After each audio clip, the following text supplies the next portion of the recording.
પાટણના કોંગ્રેસ ધારાસભ્ય કિરીટ પટેલની નારાજગી અને રાજીનામાની જાહેરાત બાદ ગુજરાતની રાજનીતિમાં ગરમાવો જોવા મળી રહ્યો છે। આ મુદ્દે ભારતીય જનતા પાર્ટીએ કોંગ્રેસ પર કડક પ્રતિક્રિયા આપતા આંતરિક વિખવાદને ઉજાગર કર્યો છે। ભાજપના નેતાઓએ કહ્યું છે કે કોંગ્રેસે જન આક્રોશ યાત્રા કાઢવાની વાત કરતા પહેલા પોતાના કાર્યકરોના આક્રોશ પર ધ્યાન આપવું જોઈએ અને જન આક્રોશ યાત્રાના બદલે કાર્યકર આક્રોશ યાત્રા કાઢવી જોઈએ। ભાજપે દાવો કર્યો છે કે કોંગ્રેસમાં ચાલી રહેલો આંતરિક કલહ કોઈ નવી બાબત નથી। કોંગ્રેસમાં કાળો કકડાટ હોવાની વાત હવે જાહેર થઈ ચૂકી છે। એક પછી એક નેતાઓની નારાજગી પાર્ટીની હકીકત દર્શાવે છે।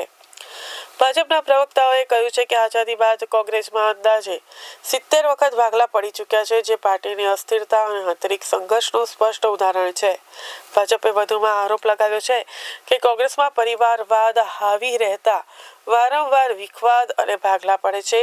સામાન્ય કાર્યકરો અને સ્થાનિક નેતાઓના અવાજને દબાવવામાં આવતો હોવાને કારણે પાર્ટીમાં અસંતોષ ફેલાઈ રહ્યો છે।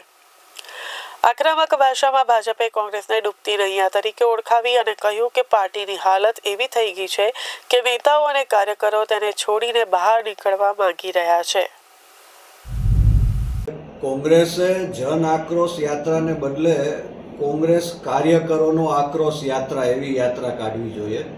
આજે સમગ્ર ગુજરાત અને સમગ્ર દેશમાં ગામે ગામ કોંગ્રેસમાં કાળો કકડાટ છે અને કોંગ્રેસનો આ જે કકડાટ છે એ કોઈ નવી વસ્તુ નથી। આપણને બધાને ખબર છે કે આઝાદીથી લઈને અત્યાર સુધી કોંગ્રેસ પાર્ટીના 70 વખત ભાગલાઓ પડ્યા છે। 70 વખત આંતરિક કલહ, પરિવારવાદ અને કકડાટને લીધે કોંગ્રેસના ભાગલાઓ પડ્યા છે।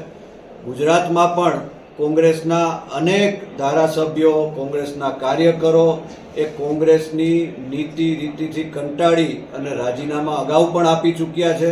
એટલે પાટણના કોંગ્રેસના ધારાસભ્ય કિરીટ પટેલ એ રાજીનામું આપે એ કંઈ નવી વાત નથી, કારણ કે કોંગ્રેસ છે એ ડૂબતી નૈયા છે અને ડૂબતી નૈયામાંથી બધા જ્યારે પણ તક મળે ત્યારે કૂદકો મારી અને એમાંથી બહાર નીકળે।